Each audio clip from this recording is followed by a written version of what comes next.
बिस्मिल्लाहिर्रहमानिर्रहीम। क्या ग़ज़वा हिंद का आगाज़ हो चुका है?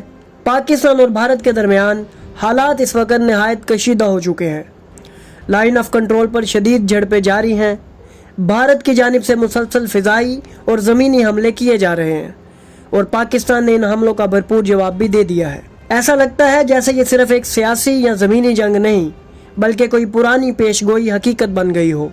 नबी करीम हज़रत मोहम्मद सल्लल्लाहु अलैहि वसल्लम ने फरमाया था कि मेरी उम्मत का एक लश्कर हिंदुस्तान पर हमला करेगा, अल्लाह उन्हें फ़तह देगा और वो शाम की तरफ लौटेंगे। अहले बैत अलैहिमुस्सलाम का भी इस खित्ते से गहरा ताल्लुक़ रहा है और कई रिवायात में हिंद और सिंध की अहमियत को बयान किया गया है। यहाँ तक कि इमाम महदी अलैहिस्सलाम के ज़हूर के बाद उनके लश्कर का यहाँ आना भी रिवायात में मिलता है। तो क्या ये सब वाक़यात महज इत्तफ़ाक़ हैं या फिर हम वाकई किसी अजीम हकीकत के दहाने पर खड़े हैं? ग़ज़वा हिंद शायद अब तारीख़ नहीं रहा बल्कि हाल बनने जा रहा है। नाज़रीन, ग़ज़वा हिंद के मुतल्लिक़ रसूल पाक की ये पेशन गोई कोई मामूली बात नहीं, ये एक अजीम और नाजुक मिशन की निशानदेही है। ग़ज़वा हिंद कोई रिवायती जंग नहीं होगी, ये एक ऐसी जंग होगी जो हक़ और बातिल के दरमियान फैसला कुन लकीर खींचेगी। और सबसे हैरत अंगेज़ बात यह है कि इस जंग का ताल्लुक़ सिर्फ भारत से नहीं बल्कि शाम, खुरासान, यमन, हत्ता के इमाम महदी अलैहिस्सलाम और हज़रत ईसा अलैहिस्सलाम के ज़हूर तक जा पहुँचता है।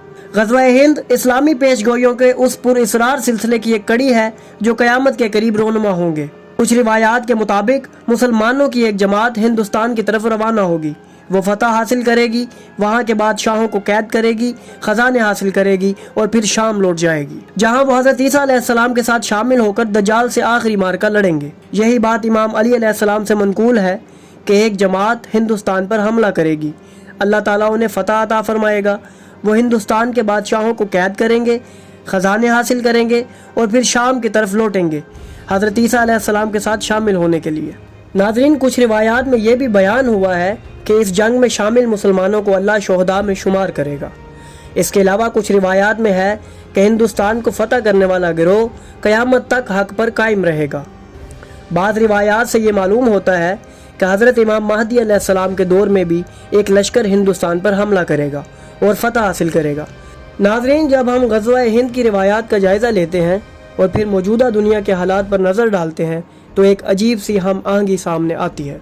एक तरफ वो अहादीस जिनमें नबी करीम सल्लल्लाहु अलैहि वसल्लम ने हिंदुस्तान में होने वाली एक अजीम जंग की खबर दी, वो जंग जिसमें फ़तह हक़ की होगी, और दूसरी तरफ आज के हालात, भारत में मुसलमानों पर जुल्म, मजहबी मुकामात की बेहुरमती और एक ऐसी सियासी क़यादत जो मुसलसल जंगी जुनून को हवा दे रही है। यही नहीं, इमाम अली अलैहिस्सलाम और इमाम सादिक अलैहिस्सलाम और दीगर आइमा अहले बैत की वो रिवायात भी सामने आती हैं जिनमें हिंदुस्तान और सिंध का जिक्र आया। ये उन निशानियों की कड़ियाँ हैं जो किसी बड़े और फैसला कुन मरहले की तरफ लेके जा रही हैं। ऐसा लगता है कि हर वाक़या, हर फितना, हर जुल्म और हर रद्द अमल उस बड़ी तस्वीर का हिस्सा है जिसका मरकज़ इमाम महदी अलैहिस्सलाम का ज़हूर है। इसलिए नाज़रीन, यह वक्त सिर्फ तज्ज़िया करने या तबसरा करने का नहीं, यह वक्त है संजीदगी, तैयारी और बेदारी का। हमें इन निशानियों को देखकर अपने ईमान, अपने अज़म और अपने अमल को दुरुस्त करना होगा, क्योंकि जब वाक़यात एक एक करके रिवायात की शक्ल इख्तियार करने लगें तो समझ लेना चाहिए कि इंतज़ार की घड़ियाँ ख़त्म होने के करीब हैं। तो नाज़रीन, अगर आपको हमारी ये काविश पसंद आई तो हमारी वीडियो को लाइक करें, हमारे चैनल को सब्सक्राइब करें और बेल आइकन को भी दबा दें ताकि आपको हमारी आने वाली मज़ीद वीडियोज़ मिलती रहें और आप इल्म से मुस्तफ़ीद होते रहें।